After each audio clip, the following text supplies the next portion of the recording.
kung napaindak po tayo sa pagpupuri sa ating Panginoon, mas lalong mabubusog naman po tayo sa salita ng Panginoon sa gabi ito na hinahayag po ng ating kapatid na si Brother Christian. Praise God. Hallelujah.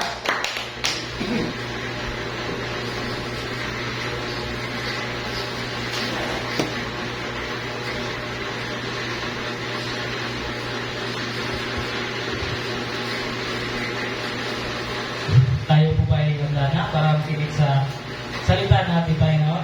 Amen. Tayo po ay ganda na. Narayan po tayo para sa ating pagsimula. Panginoon Diyos po na gano'n. Lord, maraming salamat po, Panginoon, sa pagkakataong ito, Panginoon, na ako po yung ginamit, Panginoon, itong magbibigay ng mga salita, Panginoon. Maraming salamat, Panginoon, sa protection na ibinigay mo sa akin, Panginoon, sa pagkain spiritual, Panginoon. Ay binigay mo sa akin, Panginoon. Kabayan po kami, Panginoon, mag-share, Panginoon, at pagiging mo kaya pakinig, Panginoon, dahil sa mga naging puso at isip, Panginoon, pagkinig kami ng salita. Maraming salamat, Panginoon. Hindi mo lang ito po mga dito sa pangalan ni Jesus.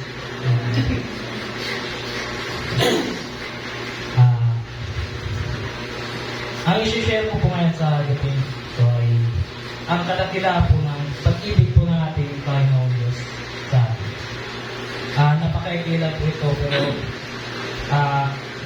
yung mensahe po ito ay hindi lang po para sa inyo, kundi para din po sa akin dahil ang salita po ng Panginoon Diyos ay para po sa atin lahat. Amen. Alam niyo po ba, mga kapatid, wala na pong pag-ibig dito sa mundo na makakapantay o makakahigit sa pag-ibig ng Diyos sa atin. Sabi po dito sa Ephesians chapter 3 verse 18, upang inyong lubusang mauunawaan kasama ng mga hinirang ng Diyos kung gaano kalawak, kahaba, kataas at kalalim ang kanyang pag-ibig. Ito po yung pinakalakila na pag-ibig ng Diyos na kanya pong ipinadama sa atin. Sabi niyo po dito sa Romans chapter 5 verse 8, ngunit pinatunayan ng Diyos ang kanyang pag-ibig sa atin nang mamatay si Kristo para sa atin nung tayo'y makasalanan pa.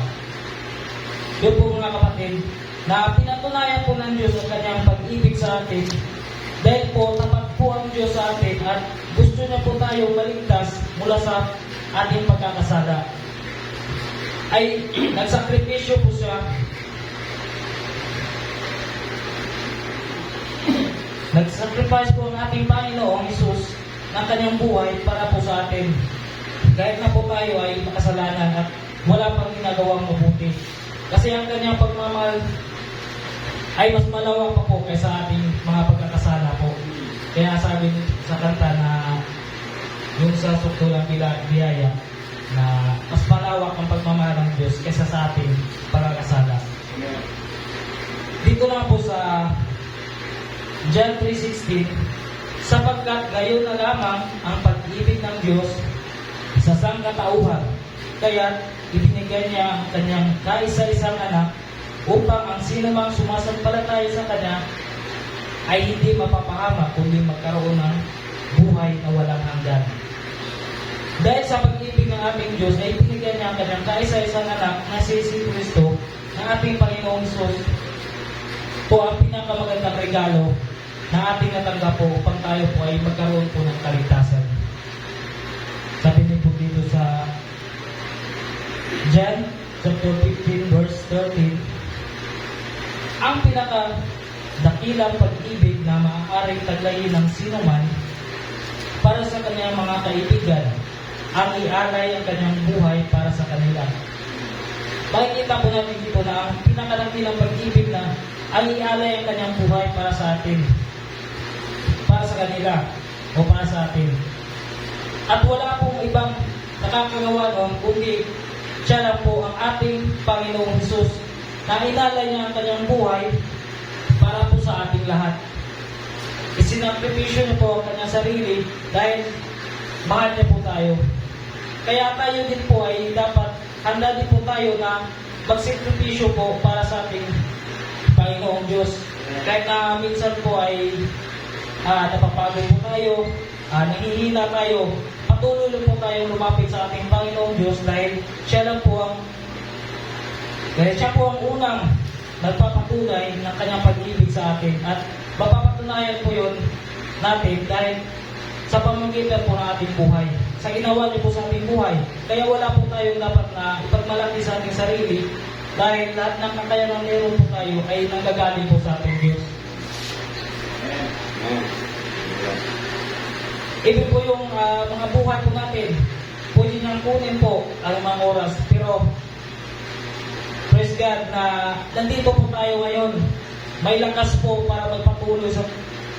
Kaya napakabuti po ng ating Panginoon sa atin. Kaya dapat ibigin po natin ang ating Panginoong Diyos. Sabi din po dito sa 1 John chapter 5 verse 3, sapagkat ang tunay na pag-ibig ng Diyos ay ang pagtupad sa kanyang mga utos. Hindi naman napakahirap sundin ang kanyang mga utos. Dito mo natin makikita na ang tunay na umiibig sa Diyos ay ang pagtupad sa kanyang mga utos. Kaya yung mga sakripisyo po na ay patunay lang po yun na minahal po natin ang ating Panginoong Diyos. Dahil yan din po ang ginawa ng ating Diyos, nagsakripisyo siya para sa atin dahil sa pagmamahal din po niya sa atin. At kaya lang po tayo nahihirapan sa ating pagsunod dahil nasa sanlibutan po tayo at tagumpayan lang po natin ang sanlibutan sa pamamagitan natin pananampalataya sa Kanya. Gaya lang po yung dati po na nung pupunta po kami sa church na minsan nakakapagod po na lalo na pagpapunta na nakakapagod, pero kung totoo po tayo na kahit yung pananampalataya po natin ay hindi po sukatan kung gaano kalaki yung pananampalataya sa atin.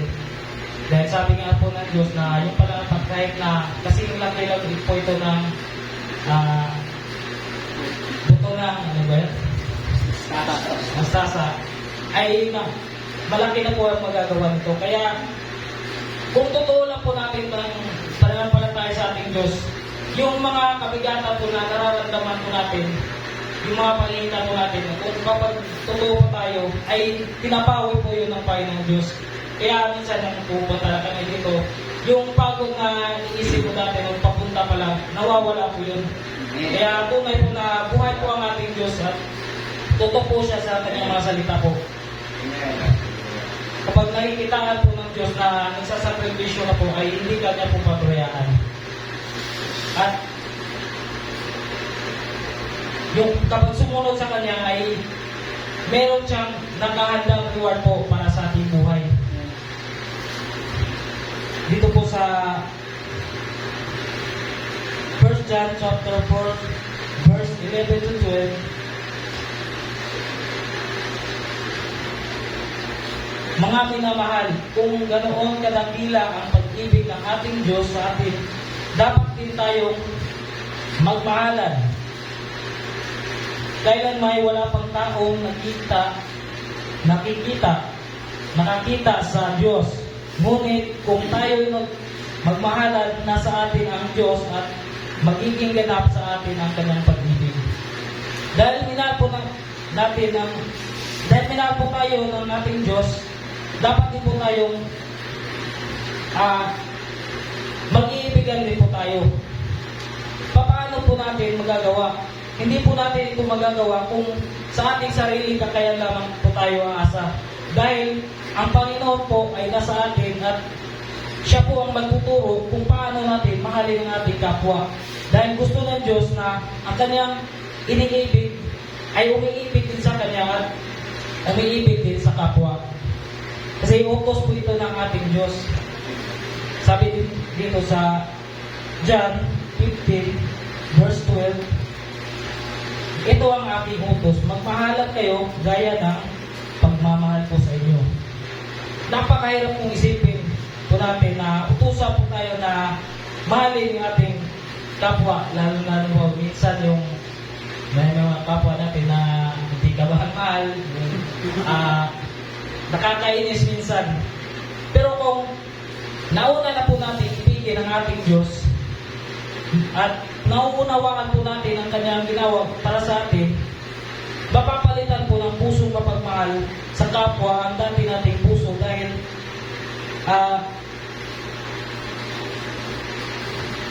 ito lamang na may pagmamahal sa Diyos ay may pagmamahal din sa kapwa.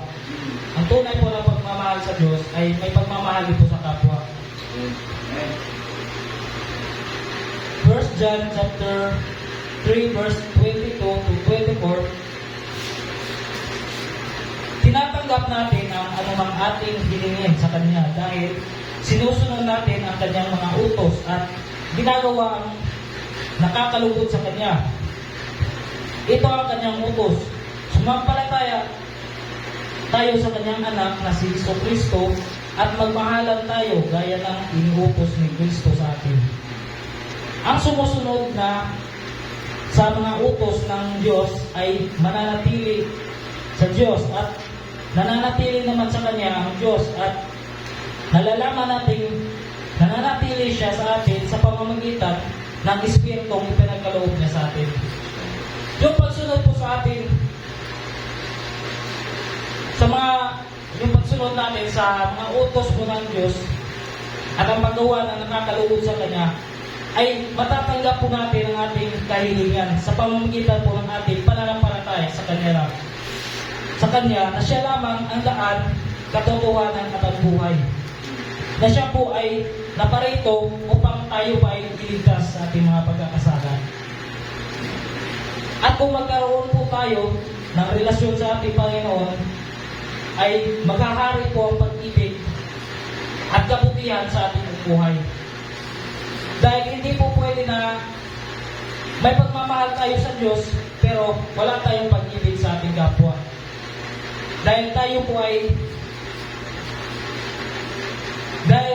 ay mananahan sa ating Diyos at ang Diyos din po ay mananahan sa atin. At malalaman po natin ito sa pamamagitan po ng banal na Espiritu po na nagbibigay sa atin ng karunungan po at kaalaman. Ito po ang tunay na kahulugan ng dakilang pag-ibig ng ating Diyos. Yung pag-ibig po ng ating Diyos na hindi po kaya sukatin po ng tao. Na yung pagmamahal niya po sa atin na wala pong kondisyon at may pagsasakripisyo po.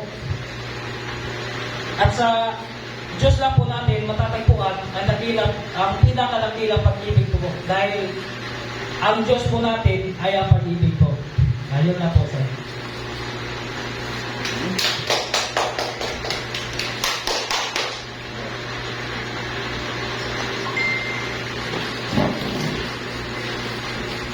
Ano ang ganun naman sa Efeso ang yun? Efeso. So yun, no? Napakasang mensahe na pinagkaloob ng ating Panginoon sa ating kapatid na si Brother Christian. Ang pag-ibig po tayo ng Panginoon ay walang katulad, walang katumbas. Talagang yung pag-ibig niya ay totoo sa bawat isa sa atin. Kung hindi po tayo mahal ng ating Panginoon, hindi po natin alam kung anong mangyayari sa ating buhay, mga kapatid. Hindi po natin alam kung saan tayo patungo. Kung hindi po tayo mahal ng Panginoon, mga kapatid, wala po tayo dito ngayon sa gabi ito. Amen. Amen. Alam niyo ba, ang presensya ng Panginoon, kung wala sa atin, ay hindi po tayo pupunta rito. Hindi po tayo tutungo sa ganitong pagtitipon, kundi kung wala yung pag-ibig ng Panginoon sa atin, nandun tayo kung saan-saan, mga kapatid. Hindi po natin may papakita sa bawat isa sa atin yung pag-ibig ng Panginoon na pinagkaloob niyo po sa atin, sa bawat isa sa atin. Kaya po, dapat purihin po natin ang Panginoon sa buhay ng bawat isa sa atin, mga kapatid. Huwag po natin sayangin yung pagmamahal ng Panginoon na pinagkaloob po sa atin. Dahil yung pag-ibig po ng Panginoon sa atin, mga kapatid, walang hanggan po yan. So, yun po, no? Kung may karagdagan po, ang bawat isa sa atin, open po tayo sa bawat isa na magdadagdag ng kanyang ng salita ng ating Panginoon.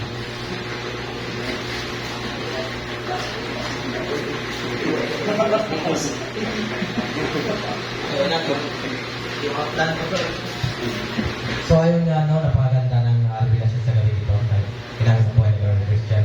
Tama nga po yung sinabi ni Brother Christian na na ang Diyos ay pag-ibig. Na dapat, kung sinabi natin na mahal natin ang Diyos, dapat patutuloy tayong mahalin ang ating kapwa. Dahil kung sinabi natin na mahal natin ang Diyos, pero hindi natin mahal ang ating kapwa, nagiging mapagkunwari tayong tao.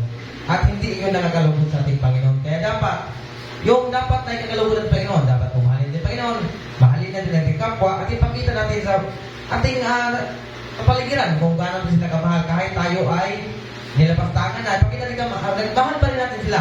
Hindi natin sila gantihan ng masamang hindi natin sila i-curse na tulad ng next time na lang. So ayun, dahil ngayon sabi nga po, napagaganda kasi tuloy nga po talaga na ang Panginoon ay pag-ibig. Dahil nung tinanggap ko rin po ang Panginoon sa aking buhay, doon ko rin nakita na talagang Diyos ay pag-ibig. Nakita ko talaga, matadama ko talaga yung pag-ibig ng Diyos sa aking buhay. Yun na ako.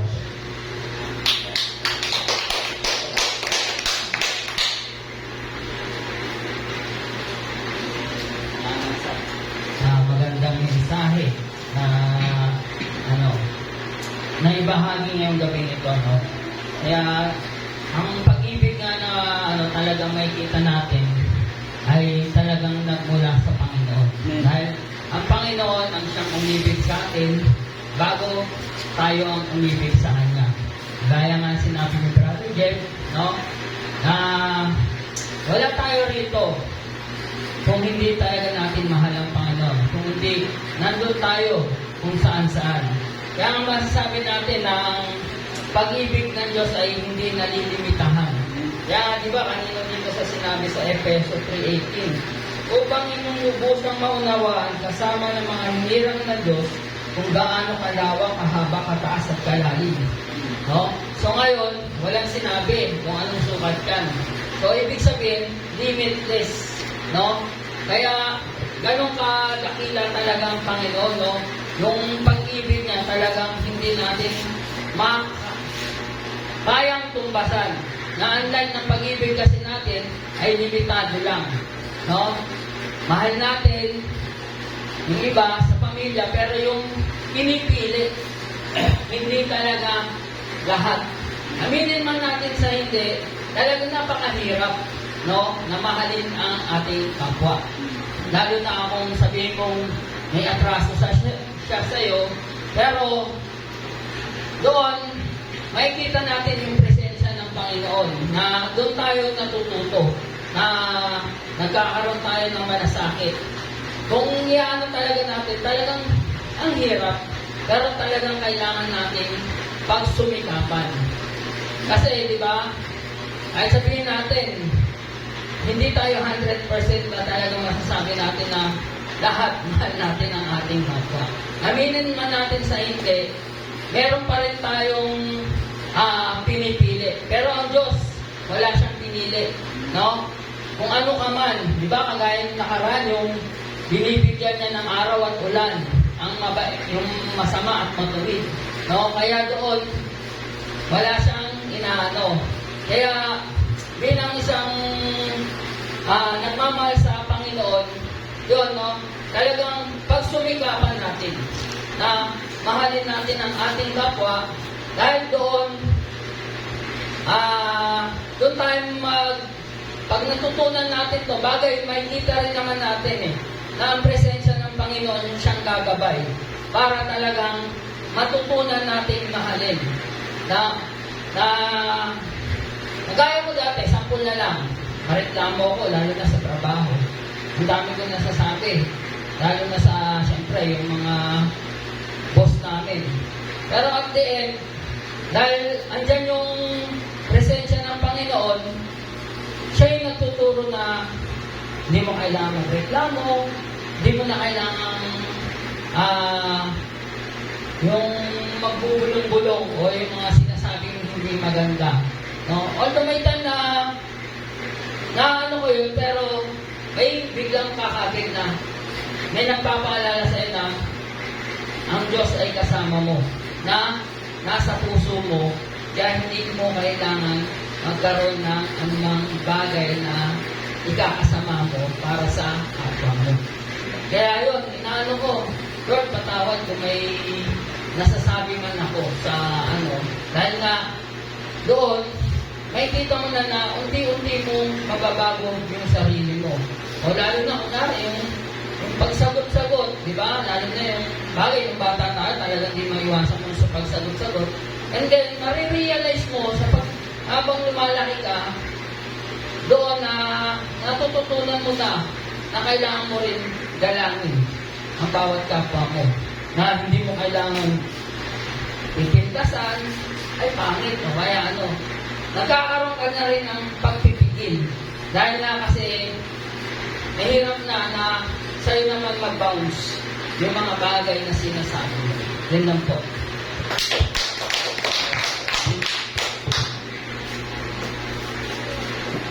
Mamaya na nagpapagod kasi ang sila yung mga kaiwanan ng lahat ay Praise God, hallelujah. So, napakaganda ng revelasyon ng Panginoon. Okay, God bless po sa revelasyon ng Panginoon dahil ito po ang nais din talaga ng ating desire na ang puso ng magkaroon ng pag-ibig. Dahil ang Diyos unang sa lahat ay pag-ibig, no?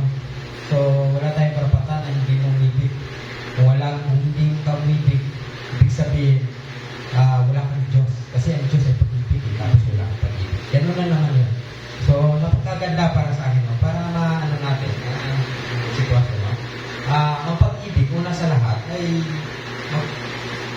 ang pag-ibig dapat may sakripisyo. Madaling magsalita. Mahirap. Maraming sakripisyo, no? So, paano? Dahil ang Diyos ay pag-ibig. At paano ka makikitaan ng pag-ibig? With action. Ito lang. With action. Kasi pwede kong sabihin sa inyo na may pag-ibig ako sa Panginoon. Pwede nyo naman ikita sa akin. Na tumutulong ako. Na nagsakripisyo ako. Diba? Pero subukan mo kahit hindi ka magsalita. Nakita nyo ang sakripisyo o ang sakripisyo ng isang tao na isinasabuhay ang salita ng Panginoon. Obedience is the sign of love. Diba? Akala nyo ba na madali lang sabihin na ay may pag-ibig ako ng Panginoon? Hindi natin mamin po ang Panginoon. In action. Then doon tayo makikita bilang sa tunay ng Kristiyano. Obedient. Dahil ang pag-obey sa Panginoon is the sign of love. Diba, nanay mo. Mahal ko si nanay, pero sinutok sa ay, hindi, kuya! Ayaw ko na eh. Tapos sabihin mo, mahal na mahal ko mama ko. Pero sa Panginoon, ganun din. Hindi natin masabi na mahal natin ang Panginoon kung hindi natin siya sinusunod. Higit sa lahat, hindi natin tayo makikita ng gawa. Masasabi mo may pag-ibig ka at ang Diyos ay pag-ibig kung makikitaan ka sa buhay. As a servant of God, true servant of God, kailangan natin ang pag-ibig. Ito ang ano ko din eh. Kung ating titignan, no, ilang bisis ko akin ito, no? Ang pag-ibig ay una sa lahat, madali natin makita siya sa Galatia, pero na nasa unahan pa nga eh. Pero napakahirap ito. Kaya ang sabi ko, ito yung pinakamahirap na maangkin. Pero kung ako lang, ito din dalang ko sa Panginoon na magkaroon ng bawat isa sa atin. Kasi alam niyo kung bakit? Kasi kung may pag-ibig ka, nagpupusa ka. Hindi ko na kailangan si brother, si sister, gawin ko to. Hindi. Nagpupusa ka. Lalo na sa ministry. Isa sa inyo, love. Kala nyo ba na ang pag-ibig ay madali lang sabihin na Lord may pag-ibig ako? Hindi. Dapat makita sa iyong sarili. Lalo na sa servant. Kaya ako, ayokong magsalita. No? Pero, ang masasabi ko lang, binibisa ng aking puso, Lord, bigyan mo ako ng pag-ibig. Nung naramdaman ko na lang na meron akong concern. Meron tayong concern or pag-alala sa ating kapwa, no? Higit sa lahat. Dahil yun po ang nais ng Panginoon. Alam niyo ba ang pag-ibig? Pag sinabi mo, mahal mo ang Diyos, hindi mo kayang ipakita sa Panginoon yun. Ganito lang yan. Di ba sabi niya, mahalin mo ang iyong kapwa? Kahit pag minahal mo ang iyong kapwa, minahal mo ng Diyos. Arutin lang yan. Kung gusto mong magpakita ng mga bagay na kabutihan para sa Diyos. Yung pagkitapat ng mga bagay na mabubuti sa iba. Kasi ang Diyos ay siya po ang salamin, ang kapwa natin. Yun po ang Diyos. Kung anong ginagawa, ikaw ang sinasabi, kung anong ginagawa mo sa kapwa mo, yun din ang babalik sa'yo. Dahil ang Diyos, kung anong gagawin natin sa ating kapwa, yun din ginagawa natin sa Panginoon. Nung sinabi ni Jesus na pinainom niyo ako, pinakain niyo ako, pinatuloy niyo ako, ginigisan niyo ako. Akala niyo ba na ang iliteral yun na sinasabi ng Panginoon na siya hindi na nakasama, pero magagawa natin yun sa ating kapwa, sa ating kapwa. No? So, praise God, no? Maganda ang revelasyon ng Panginoon ay pag-ibig, no? Sa pamagitan ng ating kapatid na si Brother Christian. Ang pag-ibig dapat kailangan ng sakripisyo. Isa sign of love, sacrifice. At saka yung sakripisyo, una sa lahat, bakit tayo gagawa? Alam niyo bago inutos ng Panginoon, bago niya sinabi, una na ginawa ng Panginoon to. Bakit nagkaroon tayo ng kaligtasan? Bakit nandito tayo? Bakit nandito ako? Bakit lahat tayo ay nagkaroon ng opportunities ng kalapit sa Panginoon? Kasi sacrifice. Sinakripisyo ni Kristo ang kanyang buhay sa cross ng Kalbaryo para tayo ay mapalaya lahat sa kasalanan at karoon ng buhay na walang hanggan ng kaligtasan. Una sa kaligtasan bago ang buhay na walang hanggan. Kaya nga, mas maganda na bilang isang servant of God or lingkod ng Panginoon, bago mo gawin ang isang bagay, yung nangyari na sa iyo. Dahil pag sinabi mo yan at hindi nangyari sa iyong buhay, patay mo na. Ako, ilang bisis ko nangyari. Ang bigat talaga. Nung tinignan ko ang sarili ko, parang sinasabi na, kunin mo muna yung puwi sa mata mo bago ka tumingin sa ako, kumuha ng puwi sa iyo. O tignan mo ang buhay ng kapwa. Di ba? Ganun yun. So, praise God, no? Ito po ay isa din sa hiling sa dalangin ko sa Panginoon. And John 15, no? Sabi dito kanina, John 15, ito ang aking utos, magmahalan kayo gaya ng pagmamahal ko sa inyo. Yun. Dahil kung nakikita ng Diyos na nagmamahalan ang lahat ng kapatiran, nag-iisa, asama ang Diyos doon. Pero kung nakikita ng Panginoon na may inggit, galit, nagkawatak-watak, something hindi nagkaunawaan, hindi nagkaisa, alam mo ba na nalulungkot ko ng Panginoon? Dahil nakikitaan tayo ng Panginoon, wala tayong pag-ibig. Pagkat siya ay pag-ibig. Ganun yun. Kaya masakit yun para sa Panginoon. Kaya, hindi ito enough ang aking ginagawang sakripisyo. Napakaliit na ito sa ginawa ni Kristo. Pero bilang isang lingkod ng Panginoon, sikap, kasi hindi na wala naman tayo maliban sa pagsisikap, ang mga bagay hindi natin maabot kung hindi tayo magsisikap. Kaya nga sinasabihan tayo ng Panginoon na magsikap tayo dahil nakikita ng Panginoon ang kumbaga ang lakas ng bawat isa. Nakikita ng Panginoon ang ating kakayahan sa bawat isa sa atin. Kaya magsikap, sinasabi ng magsikap kayo. Ibig sabihin, kailangan talaga natin magsikap. Hawakan talaga natin ang kaligtasan na nasa akin. Kung talaga parang tingin natin na parang nasa malayo sa Lord, tayo ang pupunta sa Panginoon. Tayo ang nilapit sa Panginoon. Huwag natin hintayin ng Panginoon. Dahil minsan, inaalaw ng Panginoon ang mga bagay na yun. Dahil nakikita ng Panginoon na kalayo kami, hindi na naranasan, hindi na. Kaya ako na-inis ko. Maraming pagsubok, pero nagtagumpay tayo hindi sa pamaraan natin, hindi sa pamaraan natin. Ang Diyos ay pag-ibig. Napakaganda yun. And Matthew 5:44, ngunit ito naman ang sinasabi ko, ibigin ninyo ang inyong mga kaaway at ipanalangin ninyo ang inyong sisiyo. Ito pa, kahit na sabihin mo na, hindi mo na sabihin sa Panginoon na hindi mo may pag-ibig ka, kahit hindi mo na sabihin, basta yung mga nangungutya sa iyo, mga kaaway mo, pakita mo na mahal mo. Ano na, umibig mo na ang Panginoon. May pag-ibig ka na. Ganun lang kasimple yun.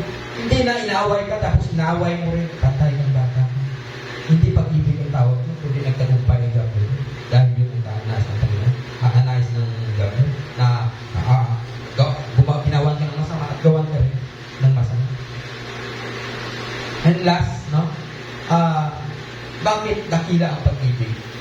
in First Corinthians 13, kaya ang tatlong ito yung nananatili ang pananampalataya, pag-asa at pag-ibig. Ngunit ang pinakadakila sa mga ito ay ang pag-ibig. Dahil ang Diyos ay pag-ibig. Kaya ang pinakadakila ang pag-ibig. Mahirap ito maging maangkin o magbunga sa atin, lalo na sa ating flesh na napaka-predable. Ngunit isuko lang natin at i-desire natin na tayo magkaroon ng pag-ibig. Ako naniniwala ko na tayo sa bawat isa ay magkaroon ng pag-ibig. Kaya gawin lahat. At hindi na kaya kumbaga magpusa na lang lahat.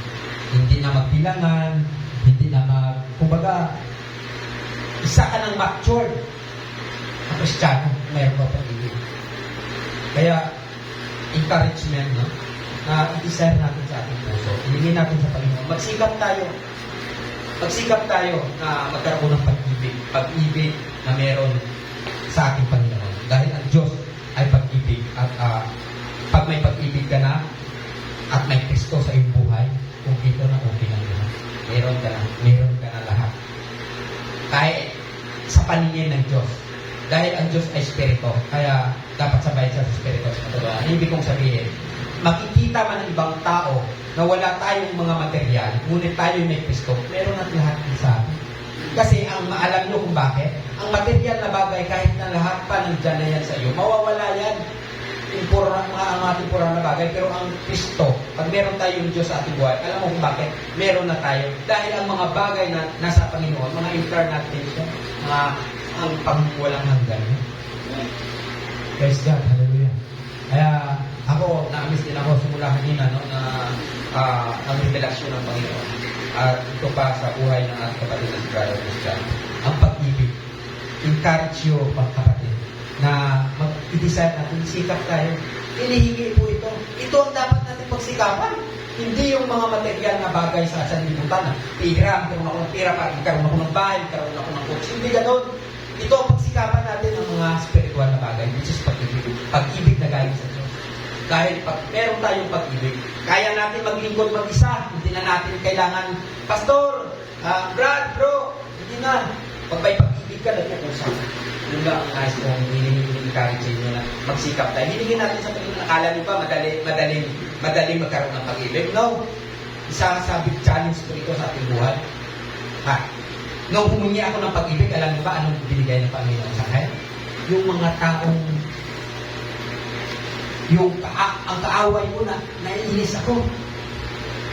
Hindi, na-realize ko nung bandang ulit. Ay, Lord, humingi ako ng pag-ibig. Bakit binigyan mo ako ng kaaway? Hindi pala. Sinagot na ng Panginoon. Ayan ang kaaway mo. Pag minahal niya, pag-ibig na yan. Yun lang. Kaya hindi po literal na once na maghingi tayo sa Panginoon. Lord, mahingi ako ng pananampalataya. Hindi yan magic na ibigay ng Panginoon sa iyo ng pananampalataya. No. May kapalit po yan. Mawawalan ka para makita ang iyong pananampalataya sa Diyos. Lahat ng hilingin natin sa Panginoon, may kukunin na ng Panginoon dyan. Or may challenge ang Panginoon dyan. Ganun po. Buksan natin ang ating kaisipan, ha?